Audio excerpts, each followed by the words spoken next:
Բարի օր, եթերում ABC լուրերն է, ես Գառն Թաֆյանն եմ և հիմա կներկայացնեմ օրվա ընթացիկ զարգացումները Հայաստանից և աշխարհից։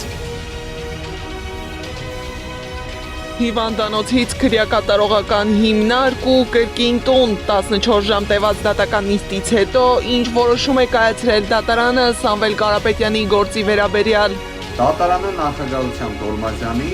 արձանագրեց, որ Սամվել Կարապետյանի խափանամիջոց կալանքը չի կարող պահպանվել։ 1 տարի տևած դատավարությունն ավարտվել է, ինչ վճիռ է կայացրել դատարանը Ստեփանակերտի քաղաքապետի գործի վերաբերյալ։ Իրավական վեճ, թե քաղաքական հաշվեհարդարի նոր հարթակ, կարող է արդյոք դատարանը միջամտել եկեղեցական կանոններին։ Չեղյալ հայտարարված թռիչքներ, կորցրած փող ու քաոսի վերածված հանգիստ, Wizz-Air-ի ամանորյա անակնկալը։ Բանկերի անունից խաղարկությունները կեղծեր, կիբերոստիկանությունը հորդորում է զգույշ լինել։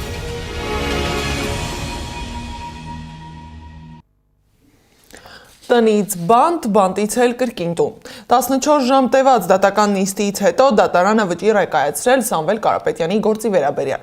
Դատարանը մերժել է գործարարի նկատմամբ կալանքը որպես խափանման միջոց ընտրելու միջնորդությունը, փոխարենը վճռել է կիրառել տնային կալանք։ Որոշ սահմանափակումներ ևս դատարանը վերացրել է։ Կարապետյանի նկատմամբ կիրառվեց տնային կալանքը, համակցված գրավով, բացակայելու արգելքով եւ մի կարևոր հանգամանք եմ ուզում նշել, կոչերի հրապարակային հայտարարությունների սահմանափակումը ևս վերացվել է։ Իդեպ այդ իմաստով, ինչպես արդեն 3 տեղեկացրել էի, Վերաքննիչ հակակոռուպցիոն դատարանը այդ մասով արձանագրումներ կատարել էր, որ նման սահմանափակում չպետք է լինի։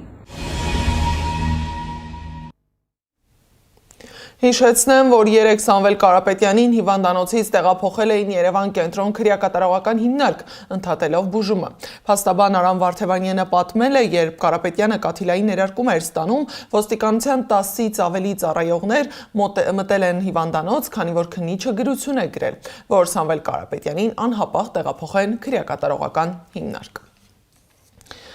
Ավելի քան 1 տարի տևած դատաքննության արդյունքում Երևանի առաջին Ատյանի քրեական դատարանի դատավոր Դավիթ Բալայանը վճռել է արդարացնել Ստեփանակերտի քաղաքապետ Դավիթ Սարգսյանին եւ ավականու 5 անդամներին, հայտնել է փաստաբան Ռուբեն Մելիքյանը։ Հիշեցնեմ, որ նրանց մեղադրում էին, որ Ստեփանակերտին պատկանող մի քանի ավտոմեքենա ավականու որոշմամբ հանձնել էին դրանք Հայաստանի Հանրապետություն հասցրած անձանց։ Օրը հագեցած է եղել նաև դատական վճիռներով։ Արմավիրի մարզի դատարանը բավարարել է Գևորգ Եպիսկոպոս Սարոյանի միջնորդությունը, դատարանի որոշմամբ Գևորգ Եպիսկոպոս Սարոյանը կվերականգնվի Մասացիոտնյանց թեմի առաջնորդի պաշտոնում, մինչև վերջնական դատական ակտի հրապարակումը։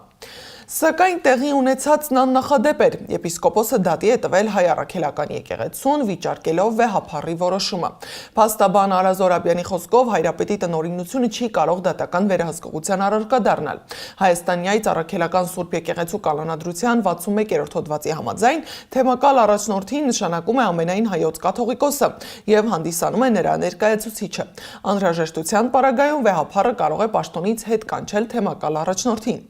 Սա իրավական վեճ է, թե քաղաքական հաշվեհարդարի նոր հարթակ։ Ինչ հետևանքներ կարող է ունենալ այս գործընթացը պետական եկեղեցական հարաբերությունների համար։ Մանրամասները Անի Աբաղյանի ռեպորտաժում։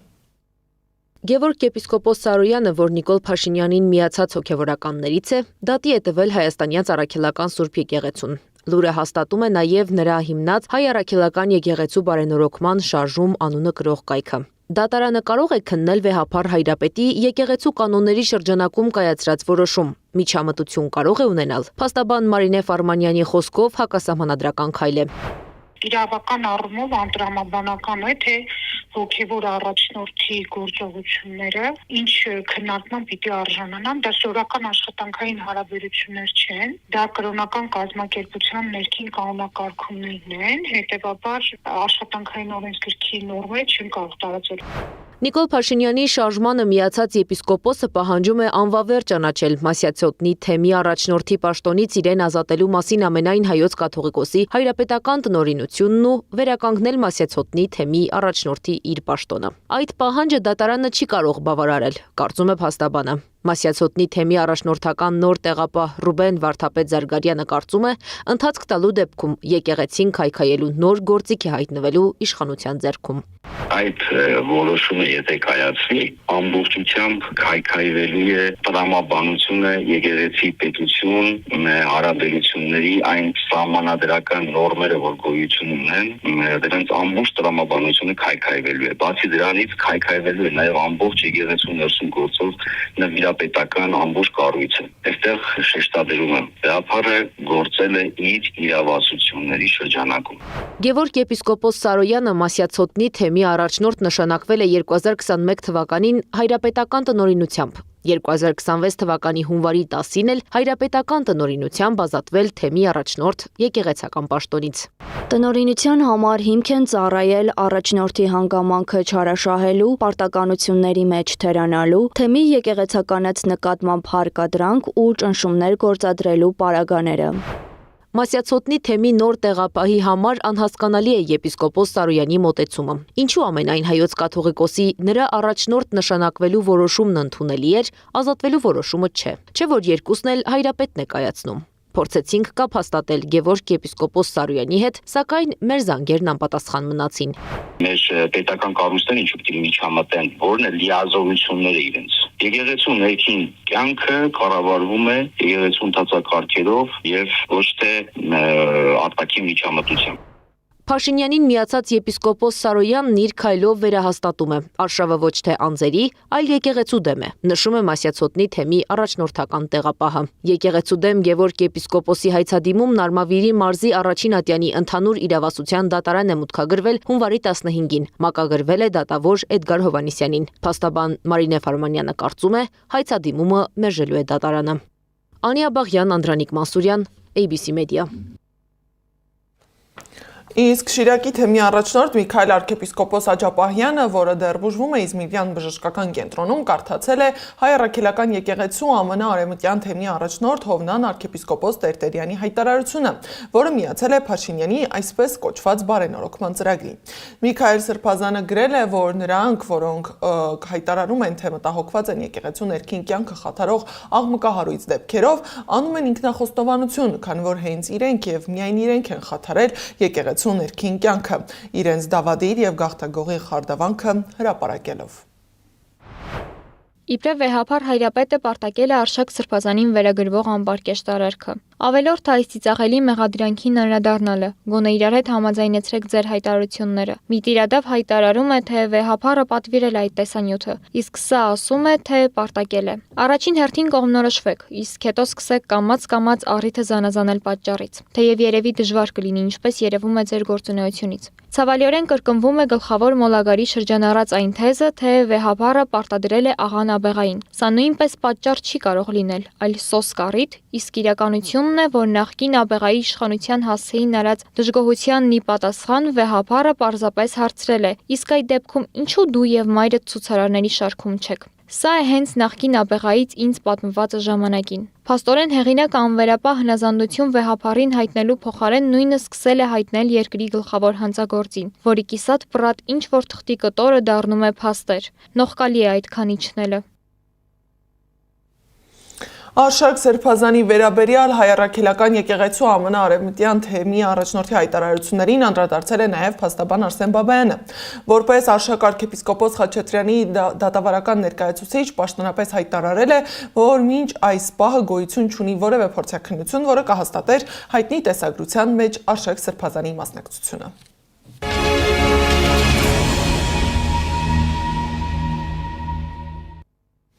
12 միլիոն դրամ կամ 31,000 դոլար պարգևավճար է ստացել Նիկոլ Փաշինյանը նախորդ տարի։ Պարգևատրվել են նաև փոխվարչապետները, աշխատակազմի անդամներն ու նախարարները։ Յուրաքանչյուրը համոզված է, որ պարգևատրվել են կատարված աշխատանքի դիմաց։ Իսկ իրականում ինչի համար են միլիարդավոր պարգևավճարներ ստացել պաշտոնյաները։ Կառավարության հրապարակած ու չհրապարակած թվերն ուսումնասիրել է Սեդակ Գյուղեղյանը։ Մոտ 12 միլիոն դրամով կամ $31,000 է պարգևատրվել վարչապետ Նիկոլ Փաշինյանը 2025-ի առաջին կիսամյակի կատարողականի համար։ Դրանից բացի կառավարության ղեկավարը մոտ 1,970,000 դրամով առանձին տողով է պարգևատրվել։ Հունվարի 15-ին տեղի ունեցած մամուլի ասուլիսին սակայն լրագրողի հարցին, թե որքան է կազմել պարգևավճարի չափը, Փաշինյանը ուղիղ չպատասխանեց։ Փոխարենը թվարկեց հիմնավորումներ, թե ինչու են ինքը եւ մյուս պաշտոնյաները նման չափի պարգևավճարներ ստացել, վերջում կարևոր հավելում արեց։ Պետական որոշման շրջանակներում ես ամսական, եթե չեմ սխալվում, 1.5 միլիոն դրամի չափով վարձատրության ավելացում եմ ունեցել։ Եթե Փաշինյանի ստացած պարգևավճարների չափը հայտնի է, առողջապահության նախարարությունից օրինակ հրաժարվել են լրատվամիջոցներին տեղեկություն տրամադրել, թե որքան գումար են ստացել նախարարը եւ տեղակալները։ Ինֆորմացիայի ազատության կենտրոնի ղեկավարը նշում է, հարցմանը պետական մարմիններից մերժում են հիմնականում մեկ հիմնավորմամբ։ Լավ կլիներ իմանալ, թե կոնկրետ ինչ հիմքով են մերժել տեղեկատվությունը տրամադրել, եթե եղել է գրավոր հարցում,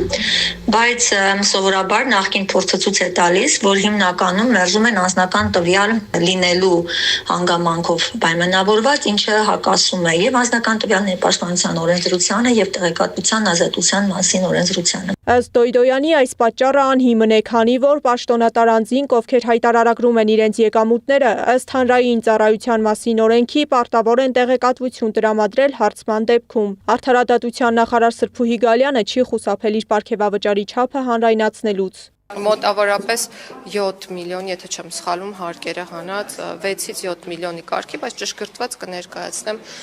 հայտարարագրում իհարկե։ Նախարարը գումարի այս չափը համարում է ամբողջ տարվա աշխատանքի դիմաց վարձատրություն։ Նույնքան պարգևատրվել է նաև Սփյուռքի գլխավոր հանձնակատարի գրասենյակի ղեկավար Զարեհ Սինանյանը։ Նա պարգևավճարի այս չափն իր աշխատանքի գնահատականն է համարում։ 5-ից 7 միլիոն, 7 միլիոն։ Հանուն ինչի են օրինակ 6-7 միլիոն դրամ։ Դա կառավարության որոշումն է եղել, դա աշխատանքի գնահատական։ Կառավարության պիլոտային ծրագրի շրջանակում բյուջեից շուրջ 3 միլիարդ դրամ է դուրս գրվել որպես վարչապետին, աշխատակազմի աշխատակիցների եւ 2 փոխվարչապետների կատարողականի գնահատական։ Թե ինչպես է գնահատվել նրանց կատարողականը, հասանելի չէ հասարակության համար։ Transparency հակակոռուպցիոն կենտրոնում դա խնդրահարույց են համարում։ Չի երևում, թե ի վերջո ով է ինչպես է դա հանրայնացվում, հրապարակվել է եւ այլն։ Այս խնդիրը իսկապես ես օրինակ սա տեսնում եմ որպես խնդրահարույց, որտեղ շատ լավ կատարողականը գնահատեցինք, իսկ ով է դա ուրեմն հրապարակելու, ինչպես է այդ հրապարակումը լինելու, կարծես թե չկա։ Չնայած պարգևավճարների հաշվարկման մեխանիզմը սահմանված է կառավարության որոշմամբ, պարգևավճարների չափերն ու հիմնավորումները տարբեր պաշտոնյաների դեպքում հրապարակային են դառնում անհավասար կերպով։ Մինչ որոշ պաշտոնյաներ հրապարակում են իրենց ստացած գումարների չափը եւ այն ներկայացնում որպես աշխատանքի գնահատական, մյուսները տեղեկություն չեն տրամադրում անգամ գրավոր հարցումների դեպքում։ Արդյունքում բյուջետային միլիոնների իշխման մասին տեղեկությունները հանրությանը հասանելի են դառնում ոչ ամբողջական։ Սեդա Կյուրեղյան, Գեգամ Ղազարյան, ABC Media։ Վերջին շրջանում տարածված մի խնդրի մասին։ Որոշում ես ճամփորդել, հստակ պլանավորում ես ճամփորդությունը, ընտրում ամենահարմար երթուղին, հավաքում ճամպրուկները, գնում օդանավակայան։ Ու հանկարծ պարզվում է, որ թռիչքը չեղյալ է հայտարարվել, բայց պատճառների ու ընթացքի մասին տեղեկացնող չկա։ Ինչու ավիաընկերությունները պատշաճ չեն տեղեկացնում իրենց ուղևորներին, ինչ անորոշություններ ու ֆինանսական խնդիրներ են ստեղծում եւ ով է պատասխանատու։ Ռեպորտաժում։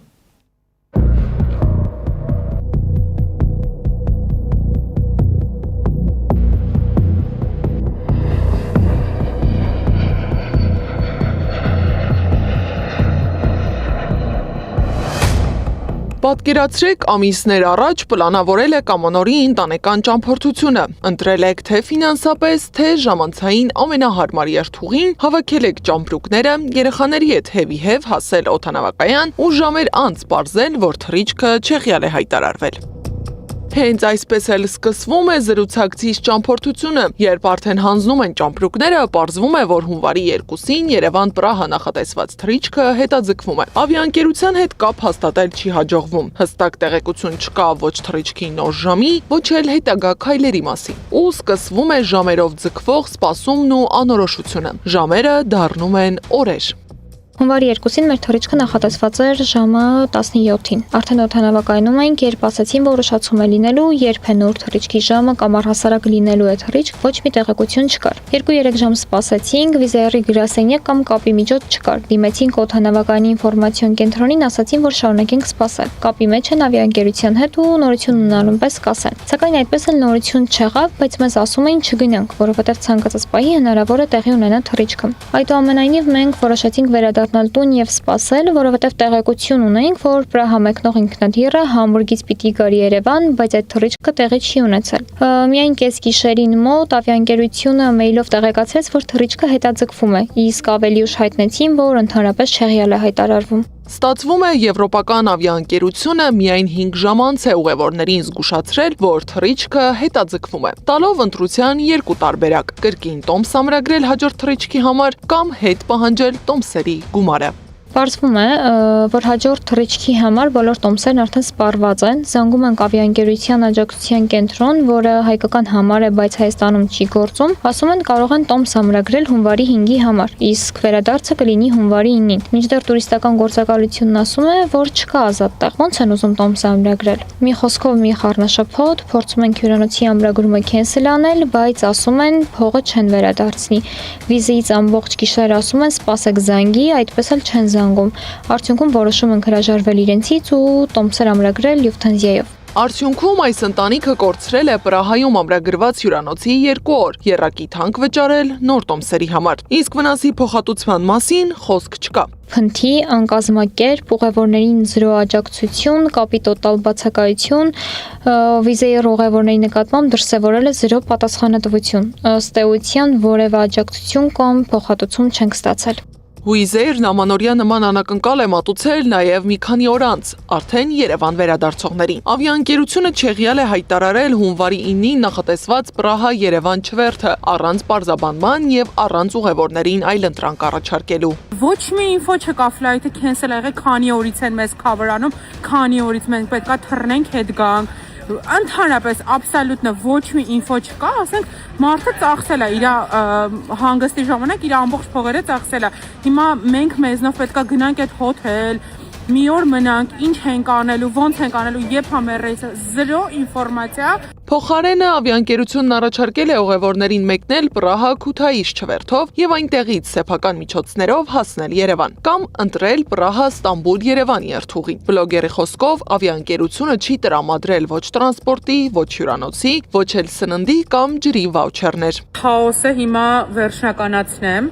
Էփը կախած է մոտս, մինչև հիմա է կախած է էփը, ոչ մի ինֆո չի բերում ինձ նորմալ, Wizz-ի էփը, ցույց է տալի, որ Քութայիսի չվերթն է, չկա քենսել է եղած եւ այլն, ասենց սկրիները ունեմ, մոտս պահել եմ նավսյակի, բայց պահի տակ բերեց մեյլ եկա, որ ինձ տեղափոխել է Պրահա Երևանից Քութայիսի Երևան թռիչք անվճար, բայց էդ է վախեցա, որտեվ ասում է overbooked է, տեղ չկա, տոմս չկա, ասի նավսյակի մարդ ես կարող է մեր ժամն եկա, բայց ինձ սիտ չտա նստելու օթի մեջ մնամ, ասի մնա ու գնում եմ այդ ներկայացուցիչ կնոջ, ասում եմ օքեյ, էլ որ չվերթով ինձ կարած հետ ուղարկես Երևան, ասում եմ ամսի 14-ին Պրահա Երևան թռիչք ունեն, ասում եմ 5 օր ինչ եմ անելու ես այս քաղաքում, ես ամբողջ գումարը ծախսել եմ ամեն ինչ, այլ չեմ պատրաստում ստեղ մնա, բայց դա միակ տարբերակը չի ասում, որ Քութայիսից Երևան քեզ կտեղափոխեն։ Իդեպ փոխհատուցման համար դիմել են բազմաթիվ ուղևորներ։ Wizz Air-ը մերժել է, պատճառաբանելով, թե թռիչքները չեղյալ են հայտարարել վատ եղանակի պատճառով։ Այդ դեպքում հարց է ծագում, ինչպես են մյուս ավիաընկերությունները կարողացել իրականացնել չվերթներ նույն ուղղություններով։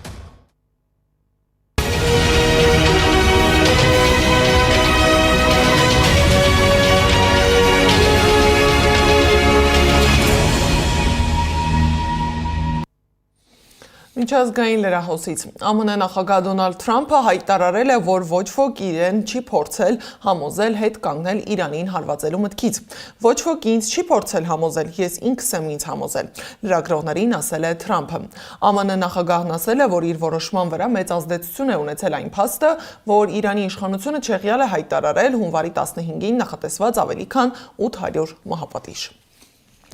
Ես հավատում եմ, որ ինձ կընտրեն Վենեսուելայի նախագահ, երբ կա ճիշտ ժամանակը, ասել է վենեսուելացի ընդդիմադիր գործիչ Մարիա Կորինա Մաչադոն։ Հիշեցնեմ, որ նա իր խաղաղության Նոբելյան մրցանակը հանձնել է ԱՄՆ նախագահին, ասելով, որ նա դրան արժանի է։ Միջազգային լուրերը Զարա Սարգսյանի ռեպորտաժում։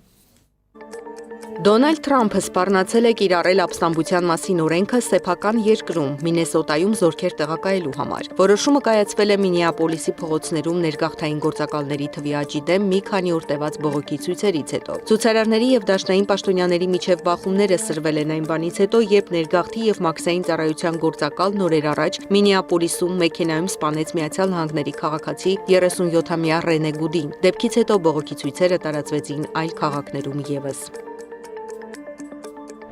Միացյալ Նահանգները Թրամփ դասի ռազմանավեր է ստեղծում։ Ռազմածովային ուժերի Թրամփ դասի առաջին ռազմանավը կարող է արժենալ մինչև $22 միլիարդ, գրում է Bloomberg-ը։ Նշվում է, որ ըստ նախնական հաշվարկների ռազմանավերը կլինեն Միացյալ Նահանգների պատմության մեջ ամենաթանկ ռազմական նավերից։ Նավի ստեղծման ծրագրերի մասին Թրամփը հայտարարել էր դեկտեմբերին, ասելով, որ այն կլինի իր ոսկե նավատորմ ծրագրի մի մասը։ Ուկրաինան երբեք չի եղել եւ չի լինի խաղաղության համար խոչընդոտ, հայտարարել է Ուկրաինայի նախագահ Վլադիմիր Զելենսկին, արձագանքելով Թրամփի հնչեցրած մեղադրանքին, թե Զելենսկին է ռուս-ուկրաինական պատերազմի դադարեցման գլխավոր խոչընդոտը։ Ուկրաինայի նախագահը նշել է, որ ռուսական հրթիռները, անօդաչու թռչող սարքերը եւ Ուկրաինան ոչնչացնելու փորձերը հստակ ապացույց են, որ Մոսկվան չի ձգտում խաղաղության համաձայնագրերին։ Ռուսաստանի նախագահ Վլադիմիր Պուտինն էլ հեռախոսազրույցներ է ունեցել Իսրայելի վարչապետ Բենյամին Նեթանյահուի եւ Իրանի նախագահ Մասուդ Փեզեշքյանի հետ։ Պուտինի խոսնակը նշել է, որ տարածաշրջանում իրավիճակը չափազանց լարված է եւ Ռուսաստանի նախագահը շարունակում է ջանքերը նպաստելու դրա դեէսկալացիային։ Ես հավատում եմ, որ ինձ կընտրեն Վենեսուելայի նախագահ, երբ գա ճիշտ ժամանակը, ասել է Վենեսուելայի ընդդիմադիր գործիչ Մարիա Կորինա Մաչադոն։ Հիշեցնենք, որ նա իր խաղաղության Նոբելյան մրցանակը հանձնել է Միացյալ Նահանգների նախագահին, ասելով, որ նա դրան արժանի է։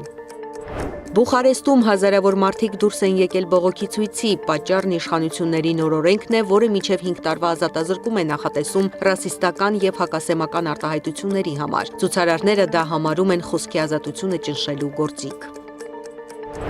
Թվում է Ռուսաստանում տեղացած ամբողջ ձյունը տարել են Կամչատկա։ Լրատվամիջոցները հաղորդում են, որ Ռուսաստանի այս մարզում այնքան շատ ձյուն է տեղացել, որ թերակղզում տեղումների նոր ռեկորդ է սահմանվել։ Ձյան շերտի բարձրությունը որոշ տեղերում արդեն հասնում է շենքերի 4-րդ հարկ։